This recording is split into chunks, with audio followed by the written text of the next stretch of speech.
ಹಿಂಗೆ ಸುದ್ದಿಗೋಷ್ಠಿಯಲ್ಲಿ ಮಾತನಾಡ್ತಾ ಸಂದರ್ಭದಲ್ಲಿ ಡಿ.ಕೆ. ಸುರೇಶ್ ಅವರು ರಾಜ್ಯ ಕಾಂಗ್ರೆಸ್ ಸರ್ಕಾರ ಘೋಷಣೆ ಮಾಡಿದ್ದ ಗ್ಯಾರಂಟಿಯ ವಿಚಾರಕ್ಕೂ ರಿಯಾಕ್ಷನ್ ಕೊಟ್ಟಿದ್ದಾರೆ. ಡಿ.ಕೆ. ಶಿವಕುಮಾರ್ ಅವರು ಮೊನ್ನೆ ಕಾರ್ಯಕ್ರಮದಲ್ಲಿ ಹೇಳಿದ್ರಲ್ಲ, ಗ್ಯಾರಂಟಿ ಹೊರೆ ಆಗ್ತಾ ಇದೆ ಅಂತ. ಇದೇ ವಿಚಾರದ ಬಗ್ಗೆ ಅವರು ಪ್ರತಿಕ್ರಿಯೆ ಕೊಟ್ಟರು ಡಿ.ಕೆ. ಸುರೇಶ್ ಅವರು.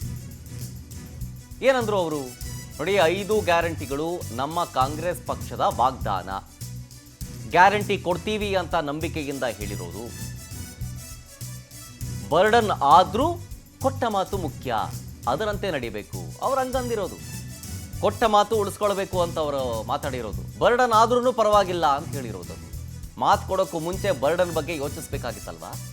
ಕೊಟ್ಟ ಭರವಸೆ ಈಡೇರಿಸಲೇಬೇಕಲ್ಲ. ಎಷ್ಟೇ ಕಷ್ಟ ಆದರೂ ಕೂಡ ಕೊಡಲೇಬೇಕಲ್ವಾ? ಹೀಗಂತ ಡಿ.ಕೆ.ಶಿ ಸಹೋದರ ಡಿ.ಕೆ. ಸುರೇಶ್ ಪ್ರತಿಕ್ರಿಯೆಯನ್ನು ಕೊಟ್ಟರು.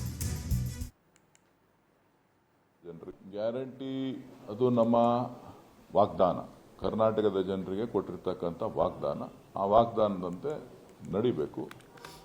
ಇವತ್ತು ಪಕ್ಷದ ಅಧ್ಯಕ್ಷರಿರ್ಬೋದು, ಮುಖ್ಯಮಂತ್ರಿಗಳಿರ್ಬೋದು, ನಾವೆಲ್ಲರೂ ಕೂಡ ಯಾರು ಚುನಾವಣೆಯಲ್ಲಿ ಎದುರಿಸಿದ್ರು ಎಲ್ಲರೂ ಕೂಡ ನಾವು ಗ್ಯಾರಂಟಿಗಳನ್ನು ಕೊಡ್ತೇವೆ ಅಂತೇಳಿ ನಂಬಿಕೆಯಿಂದ ಜನರಿಗೆ ಹೇಳಿದ್ದಾರೆ. ಆ ನಂಬಿಕೆಯನ್ನು ಉಳಿಸ್ಕೊಳ್ಳುವಂಥ ಕೆಲಸ ಅವ್ರು ಮಾಡಬೇಕು. ಬರ್ಡನ್ನಾರು ಆಗಲಿ, ಏನಾದರೂ ಆಗಲಿ, ನಮ್ಮ ಮಾತುಗಳನ್ನು ಕೊಡೋದಕ್ಕಿಂತ ಮುಂಚಿತವಾಗಿ ಅದರ ಬಗ್ಗೆ ಚಿಂತನೆಗಳನ್ನು ಮಾಡಬೇಕಾಗಿತ್ತು. ಸೊ ಮಾತು ಕೊಟ್ಟಾಗಿದೆ, ಆ ಮಾತಿನಂತೆ ನಡ್ಕೋಬೇಕು. 5 ವರ್ಷಗಳ ಕಾಲ ಏನೇ ಕಷ್ಟ ಆದ್ರೂ ಕೂಡ ಆ ಗ್ಯಾರಂಟಿಗಳನ್ನು ರಾಜ್ಯದ ಜನರಿಗೆ ಕೊಡಬೇಕು. ಅದು ನಮ್ಮ ನಂಬಿಕೆ. ಗ್ಯಾರಂಟಿ ಅದು ನಮ್ಮ ವಾಗ್ದಾನ. ಕರ್ನಾಟಕ